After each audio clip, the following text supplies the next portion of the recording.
अखिलेश यादव प्रदेश के मुख्यमंत्री बनते हैं जी। एक नरेटिव सेट होता है कि ब्राह्मण जो है कहीं ना कहीं देश को लूटने का काम करते हैं, देश में विभाजन का काम करते हैं, देश में जो है जातियों को बांटने का काम करते हैं।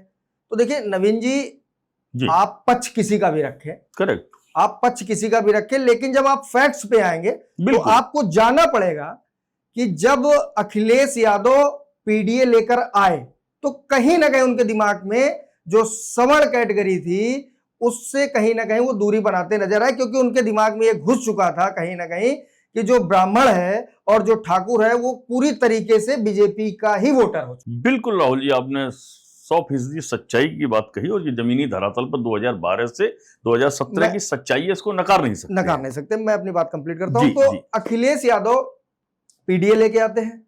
देखिए पीडीए में वो लाए थे, जहां तक मुझे याद है, पिछड़ा, दलित और अल्पसंख्यक, बिल्कुल ये लेकर आए थे। अब उन्होंने देखा कि इससे तो कहीं ना कहीं, देखिए उनके कई इस तरीके के सोशल मीडिया पे आज भी वीडियोस पड़े हैं। किसी पत्रकार से पूछ देना कि अच्छा कौन जातो, अच्छा मिश्रा, अरे मिश्रा जी, मिश्रा, इस टाइप से कई। और देखिए समाज है, सभी लोग जागरूक हो चुके हैं, सोशल मीडिया का जमाना है।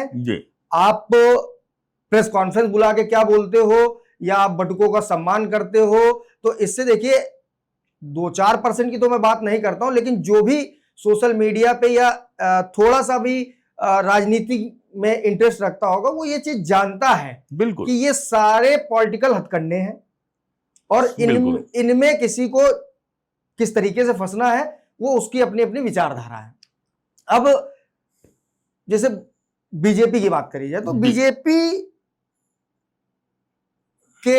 बीजेपी का जो नैरेटिव सेट हुआ, कहीं ना कहीं ये बात आप हकीकत कह रहे हैं कि विकास दुबे का एनकाउंटर होता है। मुझे याद है जहां तक, बिल्कुल विकास दुबे के एनकाउंटर के ठीक 2 दिन बाद ये नैरेटिव पूरे प्रदेश में सेट होना चालू हो जाता है कि योगी जो है, जो प्रदेश के मुख्यमंत्री है योगी आदित्यनाथ, वो कहीं ना कहीं ब्राह्मण विरोधी है। और वो ब्राह्मणों, देखिए उसमें किसी हत्यारे की या किसी अपराधी की कोई जाति नहीं होती, ये जाहिर बात है। बिल्कुल ठीक बात है। अब बात आती है पूर्वांचल में ब्राह्मण बनाम ठाकुर की। ये भी एक पूरे, चाहे आप पश्चिम ले लीजिए और भी प्रदेश और भी जगह पे ले लीजिए और भी दिशाओं में, ये है कि पूर्वांचल में ठाकुर वर्सेस ब्राह्मणों की लड़ाई चलती है, पुराने से चली आ रही है। बिल्कुल। लेकिन इसका इफेक्ट जमीन पे बहुत ज्यादा देखने को नहीं मिलता है। तो क्या लगता है कि इस बार जो ब्राह्मण है वो पूर्वांचल का हो या पश्चिमी यूपी का हो या फिर मिड यूपी का हो, वो किन किन बिंदुओं पे चर्चा करेगा, किन किन विचारों को लेकर वोटिंग करेगा? और जिस तरीके से पवन पांडे को टिकट देने की अखिलेश यादव ने बात कर दी, और अयोध्या में भी जिस तरीके से चढ़ावा चोरी हुआ, ब्राह्मणों का एक बड़ी हिस्सेदारी थी, तो किस तरीके से ब्राह्मण अपने आप को इस बार सेव करेगा और किसकी तरफ मूव करेगा?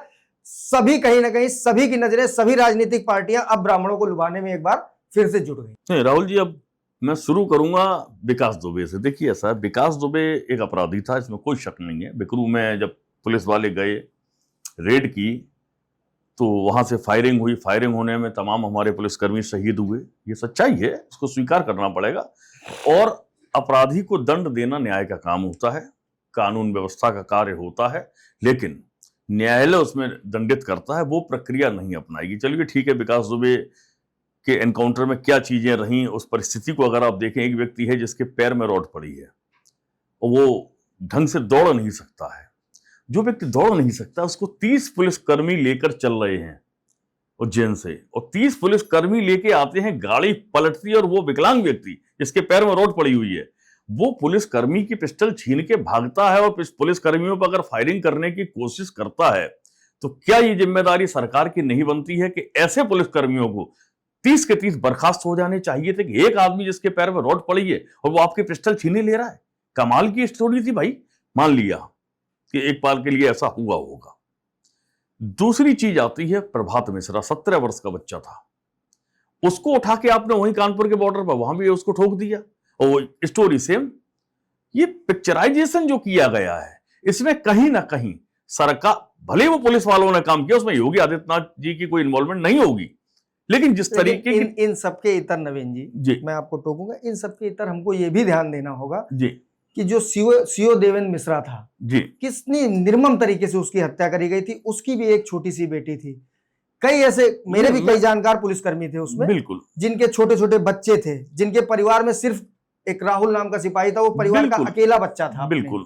एक अनूप मंदना चौकी इंचार्ज था, वो भी अपने परिवार का अकेला बच्चा था। तो 8 के करीब लोग मारे गए थे। तो करीब 8-9 लोगों को जिस निर्दयता से वहां पे हत्या करी गई थी। और ये भी देखिए, क्योंकि वो एक ही पूरा गुट था, एक ही परिवार था, एक ही जगह सभी रहते थे, तो कहीं ना कहीं वो विकास दुबे से सब जुड़े रहते थे और ज्यादातर एक ही जाति के लोग थे। लेकिन प्रशासन ने अपना काम किया। अब एनकाउंटर पे सवाल उठाना, पुलिस देखिए ये न्यायिक प्रक्रिया है, बिल्कुल आप सही कह रहे हैं, लेकिन अगर अपराधी भागेगा और पुलिस पार्टी पे दोबारा से फायर करेगा, तो पुलिस एक बार धोखा खा चुकी थी तो दोबारा तो जवाब देगी ही। मैं एक चीज और कह रहा था राहुल जी, देखिए ऐसा है, वो स्क्रिप्ट बहुत कमजोर रही पुलिस की।